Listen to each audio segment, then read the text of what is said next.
Assalamualaikum warahmatullahi wabarakatuh. Halo Sobat Pluters, kembali lagi di acara Plut Podcast, sebuah sarana edukasi dan informasi bagi koperasi dan UKM di Provinsi NTB di bawah naungan Dinas Koperasi UKM Provinsi NTB, khususnya di Pusat Layanan Usaha Terpadu Plut NTB, Pusat Transformasi KUMKM di NTB.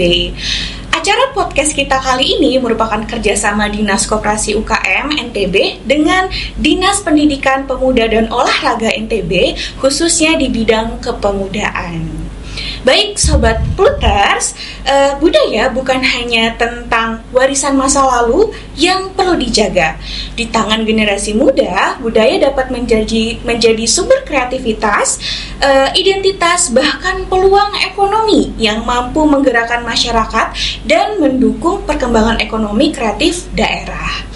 Melalui tema budaya bernilai generasi berkarya, pada podcast kita kali ini kita akan berbincang-bincang tentang bagaimana generasi muda di Nusa Tenggara Barat berperan dalam melestarikan budaya, mengembangkan kreativitas, serta mendukung kemajuan ekonomi lokal melalui seni dan budaya.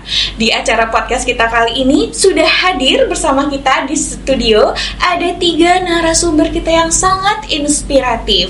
Ada winner Putri Kebaya NTB 2026 Anggi Kirana Prabita, runner up 2 Putri Kebaya NTB 2026 Hurul In, dan juga runner up 1 Putri Kebaya Remaja NTB 2026 Bayi Almira Gina Aprianti. Halo, selamat pagi kakak-kakak. Mungkin kita bisa sapa Sobat Pluters di rumah. 1, 2, 3, halo Sobat Pluters gitu ya. 1, 2, 3. Halo Sobat Pluters. Oke. Terima kasih banyak kakak-kakak sudah hadir di studio Plut hari ini. Mungkin sebelum kita kenal bincang-bincang lebih lanjut, kita mau kenalan dulu nih sama kakak-kakak sekalian.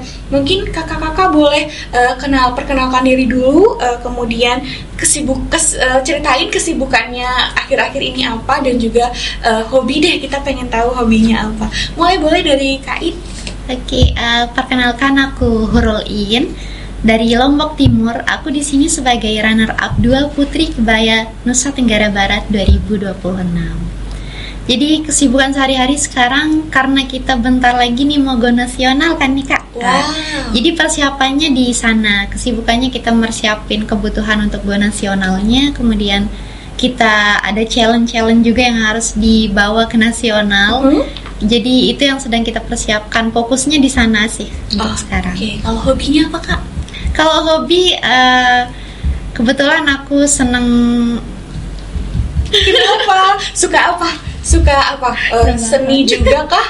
Atau sukanya belajar, siapa tahu ya, atau jalan-jalan?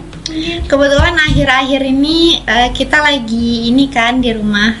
Aku lagi adain ini lomba dangdut di rumah. Oh gitu, jadi keseniannya, jadi panitianya atau pesertanya juga? Jadi panitia. Jadi panitianya. Oke, baik, terima kasih. Kemudian ada Kak Anggi. Halo semuanya, perkenalkan nama saya Anggi Kirana Prabita, Putri Kebaya Indonesia Nusa Tenggara Barat 2026. Saat ini kesibukan saya sebagai mahasiswa hubungan internasional dan juga sebagai barista di salah satu coffee shop. Selain itu, saya juga bekerja sebagai content creator. Oh baik, wah, hobinya apa Kak Anggi? Kalau hobi saya sendiri, saya sangat menyukai kesenian, jadi kebetulan saya adalah seorang penari. Wah, penari, keren banget. Kemudian ada Kak Almira. Iya, Kak Almira, gimana, boleh perkenalkan diri? Baik, perkenalkan nama saya Bayi Almira Gina Aprianti. Saya runner up 1 Putri Kebaya Remaja Indonesia 2026. Kesibukan saya kali ini yaitu masih bersekolah. Bersekolah, Iya. kelas berapa Kak? Mau naik kelas 2. 2 SMA ya? Iya, betul. Di SMA 1 Pringgabaya. Di SMA Negeri 1 Pringgabaya. Wah, ini adik kita ya, baru mau naik kelas 2 SMA. Hobinya apa Kak? Kebetulan hobi saya banyak sekali, yaitu salah satunya pertama, kalau gabut ya dari TikTok. Oke, TikTok. Sama, ternyata kita sama Putri. Sama ya, sama-sama suka scrolling media sosial. Kemudian Terus yang kedua, Di selang waktu saya suka belajar kelas make up. Kebetulan saya ikut kelas make up gitu. Oh, di mana? Di sosial media juga, di Hanum Make Up kalau nggak salah. Oh, oke. Berarti selain akademik juga suka meningkatkan skill, karena memang kan mau tidak mau ya kita juga tetap harus bisa tuh skill make up, skill berbusana dan lain sebagainya. Oke Kak, ini kan cantik-cantik banget nih. Persiapannya dari jam berapa tadi waktu mau kesini? Kalau aku sih dari jam 8. Dari jam 8 pagi-pagi. Kalau kakak-kakak gimana? Kalau aku dari jam 7 pagi. Dari jam 7 pagi. Kalau aku lebih hektik ya. Lebih hektik? Dari jam 3:30. 3:30? Iya, oh, karena jauh ya, Iya. startnya dari Lombok Timur, Kak Almira ini. Jadi memang harus pagi-pagi banget. Makasih banyak ya Kak, udah meluangkan waktunya untuk siap-siap ke PLUT NTB. Oke, kita mau ngomongin lebih jauh nih. Kita kepo-kepo tentang kegiatan Putri Kebaya ini. Sebelumnya apa sih yang membuat kakak-kakak tertarik untuk mengikuti kegiatan ajang Putri Kebaya, atau informasinya dari mana? Kita pengen tahu awal mulainya gimana deh. Kalau Kak In gimana kemarin? Kalau aku informasinya itu dapatnya dari, kebetulan kemarin sempat ikut kelas catwalk. Jadi informasinya dapatnya dari sana. Kemudian setelah dibaca-baca dan coba di searching di Google juga, jadi ternyata kayaknya ini cocok nih buat ngembangin diri. Oh iya. Jadi niat awalnya itu cuman buat ngembangin diri sama nambah relasi gitu. Tapi alhamdulillahnya dipercaya sebagai runner up 2. Runner up 2. Iya, Yeay, betul. alhamdulillah. Kalau Kak Anggi? Kalau saya sendiri kebetulan saya taunya dari Instagram. Jadi Instagram, terus saya mencoba untuk searching juga tentang apa sih itu Putri Kebaya gitu. Akhirnya memberanikan diri untuk mengikuti, walaupun sebelumnya belum pernah sama sekali terjun di dunia pageant gitu. Kalau Kak Almira gimana? Kalau aku awalnya lagi gabut nih Kak, lagi scroll beranda Instagram gitu kan. Terus lewat, oh ini Putri Kebaya ya, aku pengen ikut, tapi masih ragu gitu kan, karena dari izin orang tua nggak dikasih sebelumnya mau ikut Putri Remaja, tapi karena masih kecil kamu nggak boleh ikut, mending sama mama aja, nanti kalau kamu pergi mama sama siapa gitu kan. Iya. Terus awal daftarnya itu diem nggak ngasih tahu sama sekali, nggak ngasih tahu mama gitu kan. Ya kalau lulus ya alhamdulillah nanti dikasih tahu, kalau nggak lulus ya udah rahasianya aja gitu kan. Tiba-tiba lulus seleksi gitu. Ternyata alhamdulillah ya bisa sampai akhir, sampai jadi menang juga. Wah, keren banget. Tadi Kak Almira sempat mention tentang kegiatan ajang putri yang lain. Pengen tahu deh sebenarnya bedanya putri, kan ada banyak juga ya ajang putri-putri yang lain. Nah, bedanya fokusnya Putri Kebaya dengan putri ajang yang lain itu seperti apa sih, Kak Anggi mungkin? Oke, jadi sebenarnya di sini Putri Kebaya ini visi misinya adalah menjadi duta kebudayaan. Jadi seperti kita yang sedang memakai kebaya ini, kita mempromosikan kebaya, kita mempromosikan juga kebudayaan seperti kesenian ataupun yang lainnya. Tapi memang fokus kita itu menjadi duta kebudayaan gitu.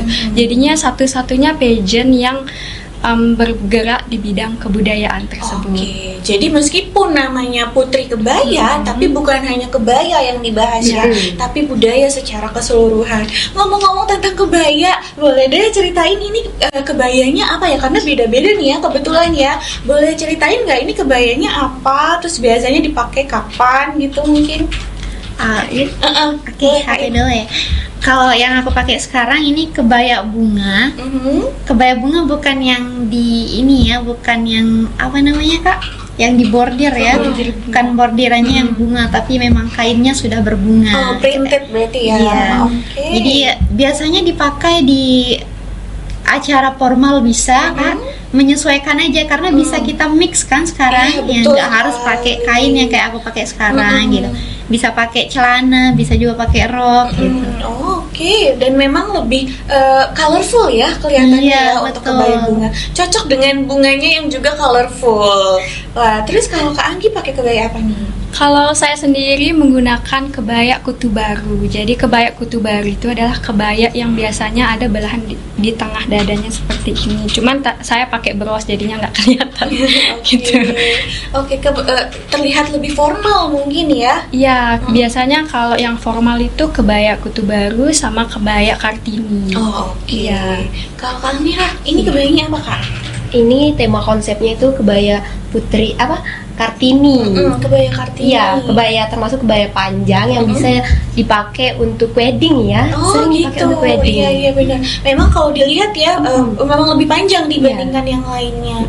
Dan jadi informasi juga ya buat teman-teman sahabat Plooters di rumah bahwa kebaya itu ada banyak jenisnya, ada banyak namanya, dan mungkin asalnya pun berbeda-beda dan dipakai ketika occasionnya pun berbeda-beda ya. Jadi apa yang dikenakan oleh Kak Putri-Putri ini itu sudah memperkenalkan kebaya-kebaya ini. Oke, kemudian boleh nggak sih diceritain prosesnya mulai dari pendaftaran, kemudian seleksinya ada apa aja? Mungkin Sobat Plooters di rumah tahun depan pengen ikutan, ada apa aja penilaiannya, skill apa aja sih yang harus dimiliki oleh seorang putri kebaya? Mungkin mulai dari winernya dulu. Winernya dulu, boleh. Banggi. Jadi sebelumnya itu kalau kita pengen ikut pageant, terutama di Putri Kebaya ini, yang pertama harus kita lakuin atau kita fokusin itu adalah membentuk attitude kita sebagaimana putri tersebut. Karena Putri Kebaya itu fokusnya itu terhadap kesopanan dan juga dimana kita bisa menjaga etika kita ketika kita berbicara. Dan untuk skill yang bisa kita lakuin itu biasanya itu menari, terus menyanyi ataupun hal lainnya yang termasuk dari keahlian kita gitu. Oke, ada yang mau ditambahkan? Ada yang itu? Dari aku ya. Oke. Umum aja ya nih di Putri Kebaya.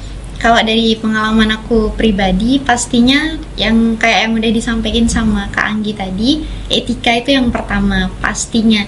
Dan mungkin di semua tempat etika itu yang paling utama ya. Kemudian pastinya juga public speaking, dan untuk bakat-bakat yang lainnya udah disampaikan sama winner kita tadi. Terus pastinya kesiapan dari segi fisik, mental juga ya penting banget. Oke, Mungkin jadi ada itu banyak sekali ya skill yang harus dipersiapkan. Oke, kemarin kan mungkin kita juga sudah siap-siap ya. Tapi saat kemarin diproses, ada nggak sih pembinaan atau kelas yang sempat didapatkan, atau skill apa sih yang tumbuh, yang muncul ketika kalian teman-teman ikut ajang ini? Ada pembinaannya kah, atau bagaimana dukungannya? Ada Kak, dari pihak Putri Kebayanya ada. Kita kemarin dapat kelas catwalk sama public speakingnya. Catwalk dan public speaking. Iya, jadi betul. mungkin yang sebelumnya udah bisa public speakingnya jadi tambah keren lagi ya public speakingnya ya. Oke, kalau dari pihak lain, apakah ada dukungan dari pihak lain? Dari kebetulan dari Dikpora juga di kepemudaan ya khususnya, kita dapat dukungan banget sama dari Pak Kabid. Jadi kita bakal diarahin juga nanti ke Dinas Kebudayaan. Kemudian kita didukung dari segi media termasuk di plot ini kan. Oh, oke. Iya. Ternyata memang dukungannya ada banyak sekali ya, khususnya ke channel bagaimana para putri ini bisa mengadvokasi, menyebarkan suaranya ke masyarakat luas melalui salah satunya Ploot Podcast. Betul sekali. Oke. Kemudian selain itu, aku juga mau tahu terkait dengan advokasi masing-masing. Jadi perlu diketahui teman-teman Sobat Plooters bahwa masing-masing putri ini punya advokasinya masing-masing. Ada tujuan utama yang mereka mau sampaikan ke masyarakat luas. Kita mulai dari Kak Anggi. Kak Anggi, boleh nggak sih dijelaskan tentang advokasinya? Advokasi Kak Anggi adalah berseni dengan kebaya. Betul. Nah, boleh dijelaskan nggak maksudnya berseni dengan kebaya itu apa? Jadi advokasi saya berseni dengan kebaya, di mana kita tidak hanya menggunakan kebaya saja, tetapi kita memperkenalkan dari sejak usia dini apa itu seni dan juga kreativitas. Karena membangun kreativitas dari sejak usia dini itu dapat meningkatkan kepercayaan diri dan juga meningkatkan potensi-potensi dari anak-anak tersebut gitu. Ada nggak sih menurut Kak Anggi metode yang mungkin harus ditanamkan sejak dini untuk meningkatkan rasa percaya diri itu, teman-teman atau anak-anak harus bagaimana, atau pengasuhannya bagaimana untuk bisa meningkatkan kepercayaan diri? Jadi sebenarnya untuk meningkatkan kepercayaan diri itu ada banyak caranya. Tapi yang harus kita tahu itu adalah anak-anak ini sebenarnya mau ke arah mana sih fokusnya gitu. Kita bisa ngelihat nih dari kita sebagai orang tua juga, kita harus tahu potensi anak kita itu seperti apa. Jadi nanti kemudian kita arahkan anak-anak tersebut untuk lebih mendalami potensi-potensi yang ada gitu. Jadi misalnya kalau suka menari, kebetulan orang tuanya juga mampu untuk menyekolahkan di sekolah nari, mungkin bisa disekolahkan anaknya gitu. Sehingga nanti ketika mereka mendapatkan sebuah prestasi itu adalah sebuah kebanggaan untuk diri mereka sendiri. Karena kalau misalkan suatu kebanggaan itu menjadi apa sih namanya? Kebanggaan orang lain. Ya, kebanggaan orang lain itu pasti tentunya kepercayaan diri mereka itu akan meningkat gitu. Jadi mereka akan semakin terus berkembang dan berkembang, sehingga mungkin suatu saat nanti mereka bisa membanggakan bangsa kita gitu. Jadi dengan memberikan celah atau peluang bagi anak-anak untuk mengeksplor apa yang mereka minati. Seperti itu. Nah, terkait itu Kak, menurut Kak Anggi saat ini anak-anak atau generasi muda pada umumnya dan khususnya di NTB itu saat ini apakah mereka punya ruang untuk berkarya seni ataukah masih perlu improvement menurut Kak Anggi? Ruang untuk berseni, iya. Sebenarnya ruang untuk berseni di sini tuh sangat besar ya, karena kita bisa melihat bahwa pariwisata kita ini sangat berkembang pesat. Dimulai dari wisatawan asing yang mungkin sekarang lebih banyak datang ke Nusa Tenggara Barat, terkhususnya di Lombok gitu. Cuman yang perlu kita lihat ini anak-anak di sini tuh sebenarnya mereka punya potensi yang cukup besar, tetapi gak ada hal atau ruang yang mereka gunakan untuk mengaplikasikannya gitu. Masih banyak dari anak-anak tersebut yang mungkin merasa takut atau mungkin gak mampu untuk melanjutkan atau mungkin takut untuk berbicara, sehingga advokasi saya ini adalah menjadi media atau ruang untuk mereka berkreasi dan juga memamerkan karya mereka dengan media platform seperti Instagram gitu. Oke, berarti dengan melalui media sosial seperti itu harapannya menjadi ruang besar bagi para pemuda untuk bisa mengekspresikan diri melalui seni dan budaya. Betul. Begitu ya. Oke, terima kasih banyak Kak Anggi. Nah, kemudian Kak Hurul-In itu punya advokasi terkait dengan literasi budaya. Boleh dijelaskan dulu nggak sih Kak, literasi budaya itu maksudnya apa? Oke, untuk literasi budaya itu sendiri itu adalah kemampuan kita memahami dan beradaptasi dengan budaya-budaya yang sangat banyak tentunya di Indonesia kita ini. Gimana kita menghargai budaya yang lainnya dengan budaya kita gitu. Kita jangan menjudge gitu Kak. Kenapa sih, apa sih pentingnya kita memahami atau generasi muda memahami budaya kita? Tentunya sangat penting, karena kalau kita tidak memahami budaya di zaman kita yang serba cepat ini, tanpa kita saring, semua budaya yang masuk tanpa kita saring itu pasti akan merusak ya Kak ya, karena bertabrakan jadinya tidak sesuai.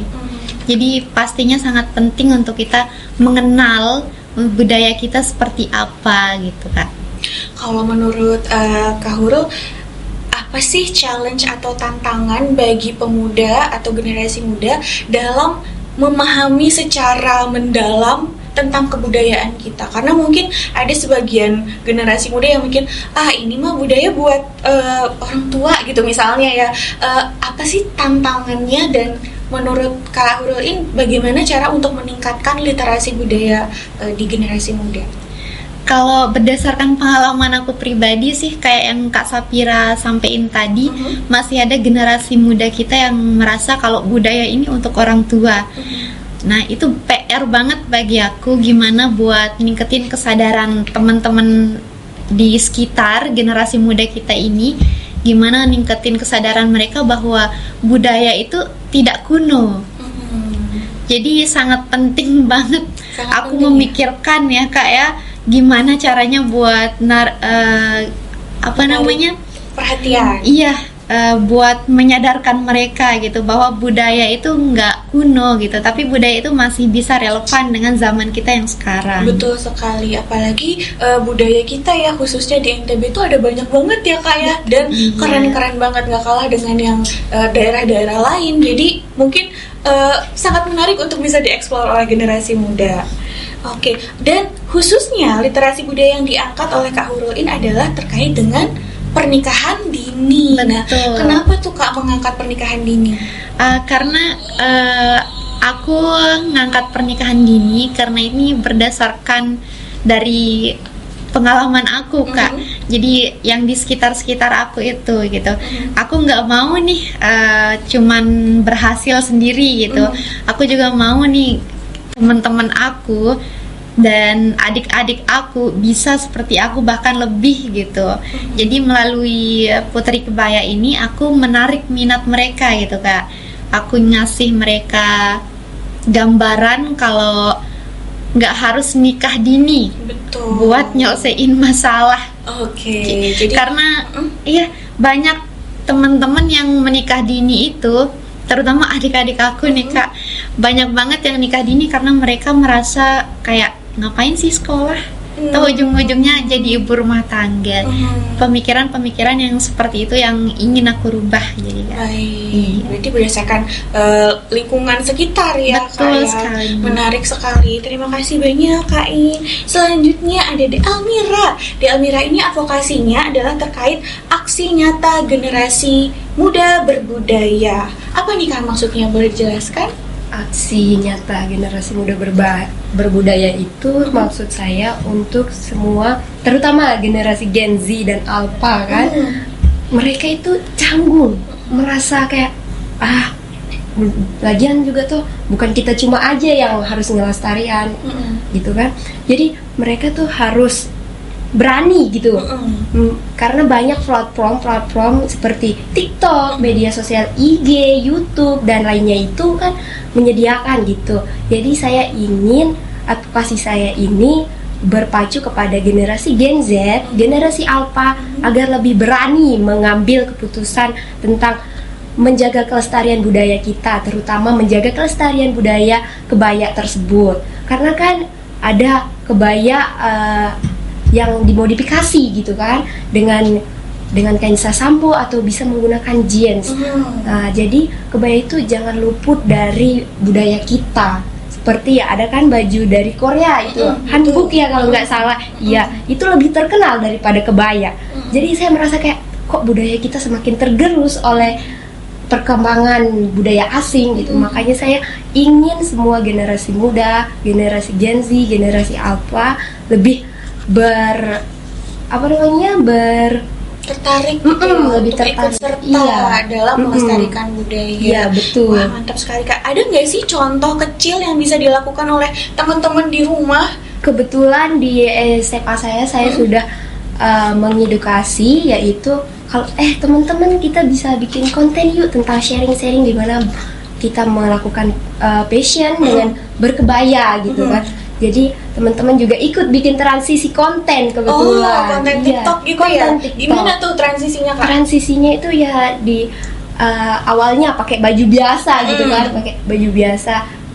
Terus transisinya itu menggunakan kebaya yang dipadukan dengan gaya modern seperti menggunakan jeans yang kebanyakan jeansnya itu jeans baggy gitu ya, anak-anak culture sekarang. Anak culture sekarang ya.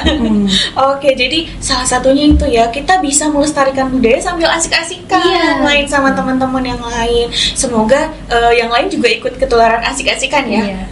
Melestarikan budaya asik-asikan juga ya. Wah, mantap sekali. Teman-teman, sayang banget kita lagi asik-asik ngobrol ya, tapi waktu kita ternyata tidak banyak. Sehingga mungkin terakhir untuk sobat-sobat Pluters di rumah, ada nggak sih pesan untuk yang nonton? Gimana sih pesan untuk melestarikan budaya, mungkin juga untuk terkait dengan percaya diri dan lain sebagainya? Dari Kak Anggi boleh Kak? Boleh mikir dulu nggak? Oh oke, boleh. Atau ada yang mau volunteer? Ada pesan untuk sobat Pluters di rumah dari Kak In mungkin? Oke, pesan dari aku buat generasi muda semuanya, jangan lelah untuk belajar, gali potensi diri kalian. Kita selalu punya kesempatan ketika kita punya keinginan. Jadi jangan capek untuk belajar dan cari hal apa yang menarik dari diri kalian, dikembangkan ya. Iya, wah jangan lupa untuk terus mengembangkan diri. Oke, Kak Anggi, ada pesan untuk sobat Pluters di rumah? Ya. Tentang percaya diri deh. Kan karena Kak Anggi ini kan terlihat percaya diri banget ya, dan juga berhasil menjadi pemenang di acara Putri Kebaya ini. Apa sama?